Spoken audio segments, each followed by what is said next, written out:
There are a lot of questions about personal items that are expensive or exceeding the allowable amount. So if you are going to bring, for example, several electronics, and if these electronics, whether new or old, are personal items, no matter the quantity, you can still declare this as personal items and not for commercial sale. Just to be on the safe side, if you're going to bring in valuable items such as electronics or jewelries, make sure that you hand carry those items. Or if you're going to bring designer goods or items that are highly valuable other than jewelries or electronics, make sure that you hand carry them with you for security purposes. First, let me give you some important tips.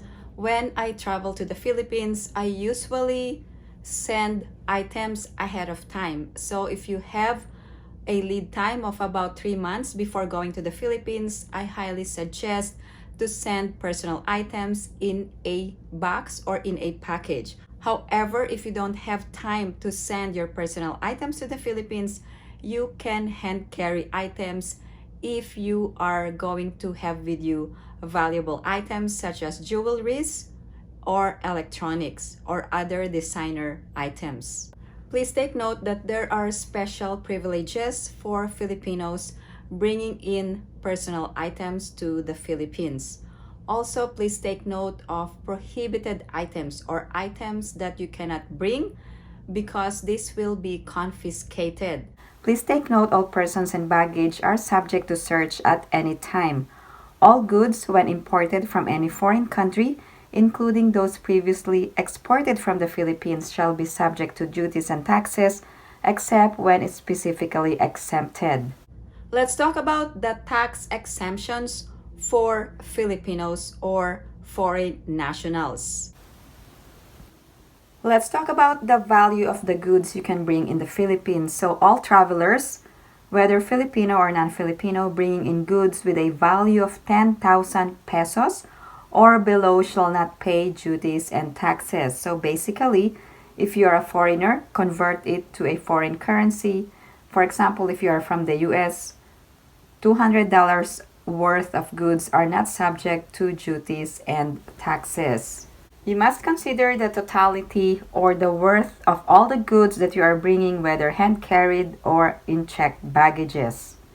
Now, for Filipinos, all Filipino citizens are entitled to a duty and tax exemption for personal effects and household goods sent or brought in up to 3 times, the value of which must not exceed 150,000 pesos. So roughly, this is around $3,000 if you're coming from the US within a calendar year, provided the goods are not in commercial quantities or intended for barter, sale, or hire. For those who are planning to bring in cigarettes, tobacco, or liquor, there are specific rules to remember. And this is applicable for all Filipinos and non-Filipinos. So each traveler is entitled to duty and tax-free importation of 2 rims of cigarettes or 50 sticks of cigars or 250 grams of pipe tobacco and 2 bottles of liquor with total value of 10,000 pesos or less. Let's talk about the currencies that you are going to bring to the Philippines. There are specific currencies that you can bring to the Philippines. For example, if you are going to bring 10,000 US dollars or less to the Philippines, you can bring this cash without even declaring the foreign currency. However, if you exceed 10,000 US dollars in cash, you must declare these items. There is a form that you can use. You can use the online customs declaration form or the paper customs declaration form. Here are the specific questions that you must answer when going to the Philippines. First, are you bringing in Philippine currency or any Philippine instrument in excess of 50,000? If yes, you must submit an original copy of the prior authorization from the Banco Central. So if you're bringing less than 50,000 pesos or currency, you don't need any authorization. Number 2, foreign currency. If you're bringing in excess of 10,000 US dollars in cash, you must fill out the foreign currency declaration form at the Bureau of Customs arrival area. If below 10,000 US dollars, you just need to answer no. Let's move on to the third item, gambling paraphernalia. If you don't have it, then answer no. If yes, you must obtain a clearance from the Philippine Amusement and Gaming Corporation. Number 4, cosmetics, skincare products, food supplements, and medicines in excess of quantities for personal use. So make sure that these items are not in excess of quantities for personal use. So some people are trying to bring in more items for sale or for giving away to friends and families. Number 5, dangerous drugs such as morphine, marijuana, opium, poppies, or synthetic drugs. Number 6, firearms, ammunitions, and explosives. Number 7, alcohol or tobacco products in commercial quantities. The rule to remember is that if your items are in commercial quantities, you must declare it. Number 8, foodstuffs, fruits, vegetables, live animals, or meat, marine and aquatic products, and their byproducts. The rule is that if the food item is dried or canned or in packages or boxed, they are allowed in the Philippines. Otherwise, if they are live animals, you must submit an import clearance from the National Veterinary Quarantine Services, or if they are live plants, from the National Plant Quarantine Services. Next item, mobile phones, handheld radios, and similar gadgets in excess of quantities for personal use and radio communication equipment. Number 10, cremains or human ashes, human organs or tissues. Number 11, jewelry, gold, precious metals, or gems.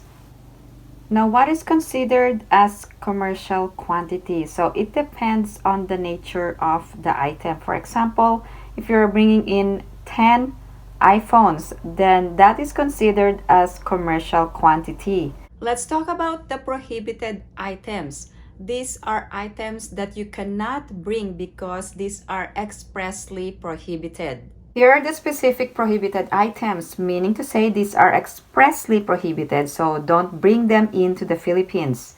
First, written or printed goods, or films, photographs, or objects, and other drawings that are representation of an obscene or immoral character. Also, materials advocating rebellion, insurrection, or sedition against the Philippine government. Another item, abortion paraphernalia. Number 4, adulterated or misbranded food or drugs. And then number 5, and these are the most commonly brought items, are counterfeit goods such as bags, shoes, and other items. Number 6, goods manufactured in whole or in part of gold, silver, or other precious metals, or the brand or mark does not indicate the actual fineness of quality of the metals or alloys. If you bring these items, this will be confiscated. Let's talk about food items. You cannot bring fresh items to the Philippines or live plants. If you're going to bring live plants, you need to secure a permit. So I'm going to provide you the important details in the customs declaration form where you have to answer for this. The rule is that if the food item is dried or canned or in packages or boxed, they are allowed in the Philippines. Otherwise, if they are live animals, you must submit an import clearance from the National Veterinary Quarantine Services, or if they are live plants, from the National Plant Quarantine Services. If you are a passenger going to NAIA or Ninoy Aquino International Airport, Terminal 1, you must fill out the online customs declaration form. There are instances where the customs declaration form may not be asked from you, or you are not required to present those forms to an immigration officer. However, you are still legally bound to declare everything that needs to have a permit. For example, if you are bringing more than $10,000 in cash, you need to declare it in that form. If you are going to bring in designer items or goods or highly valuable items in your checked baggage, make sure that you make a list and take a photo or take a video of all the items that you have in your checked baggage, just to make sure that when you claim your luggage, everything is still intact or nothing is lost or missing. If you have any other questions or comments, please post them down below and I will get back to you as soon as I can. Again, thank you guys for supporting my channel. And if you haven't liked this video, please give it a big thumbs up. And if you haven't subscribed to my channel, please subscribe and hit that notification bell. I always welcome new subscribers. Thank you guys for watching. I hope everyone is staying safe and have a great day.